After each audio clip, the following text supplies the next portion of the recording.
المنتخب الأردني والمنتخب القطري هما أول منتخبين عربيين سيتنافسان على كأس آسيا. أنا سعيد لإخوتنا لوصولهم إلى النهائي ونتمنى الفوز للأفضل.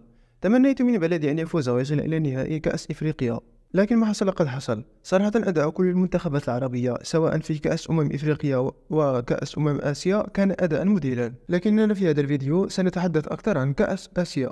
أولا، هنيئا للمنتخبات العربية الثمانية للتأهل للدور 16: السعودية، الإمارات، العراق، الأردن، قطر، فلسطين، البحرين وسوريا. شرفتمونا وأنتم تستحقون شرف الوصول. تقاتلت كل هذه المنتخبات مع بعض ومع المنتخبات الأجنبية حتى تصل إلى النهائي، فمن توقع مثلا أن هذه الفرق القوية مثل أستراليا وكوريا واليابان لم تتمكن من الوصول؟ تمكنت الأردن القوية وقطر الشجاعة من الوصول إلى نهائي كأس آسيا. قطر فازت على إيران ب3 أهداف مقابل هدفين. فاز الأردن على كوريا الجنوبية ب2-0. في رأيكم من تتوقعون أن يفوز بالكأس؟ في رأيي أعتقد أن الأردن ستفوز، وسأخبرك بالسبب. أولا، أداء الأردن في المباريات السابقة أو في كل المباريات السابقة إذا استمرت بنفس الوتيرة ففرصة انتصارها هي 99%.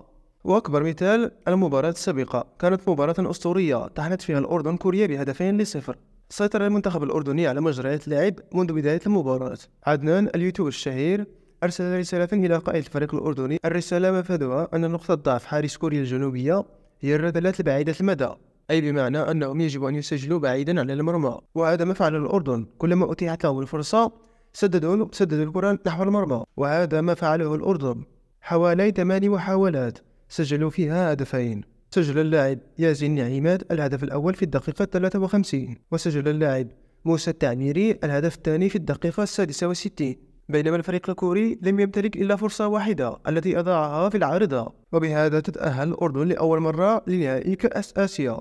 نتمنى الفوز للأفضل، ومن يدري قد تفوز قطر وتكسر التوقعات. هذه هي نهاية الفيديو. إذا أعجبك الفيديو لا تنسى الضغط على زر اللايك والاشتراك في القناة إذا كانت هذه أول مرة تتابع فيها محتوانا.